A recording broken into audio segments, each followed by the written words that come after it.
जब मेरे पति बाल पकड़कर घसीटते हुए नीचे लाए तो मेरे सास-ससुर खड़े हुए तमाशा देख रहे थे।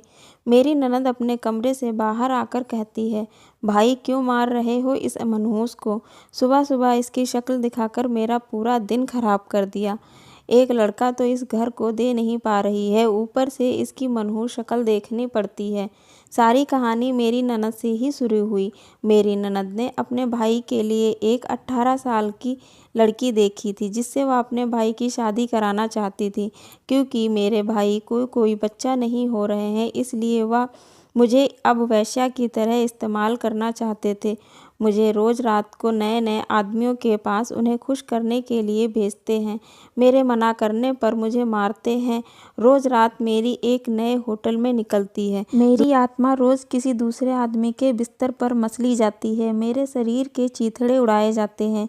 मेरा आदमी 2-3 लोगों के साथ एक साथ मुझे बेचता है क्योंकि उससे उसे ज़्यादा पैसा मिलता है और मेरे पति के इस काम में मेरी ससुराल वाले पूरे शामिल होते हैं। सबको मज़ा आता है जब इस काम से घर में पैसा आता है और मैं उनकी पहली पत्नी नहीं हूँ, मैं उनकी 5वीं पत्नी हूँ। इस घर के लोग किराए पर अलग-अलग शहरों में जाकर रहते हैं और फिर गरीब घर की सुंदर लड़कियों से शादी करते हैं।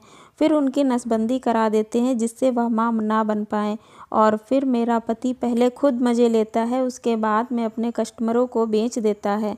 इससे पहले भी 4 लड़कियों को वेश्या बनाकर अलग-अलग शहरों में भेज रखा है। अब मेरी ननद को एक और 18 साल की गरीब सुंदर लड़की मिल गई है जिसके साथ वह शादी कराना चाहती है और उसका अंजाम मुझसे भी ज़्यादा बुरा होगा क्योंकि वह 18 साल की है।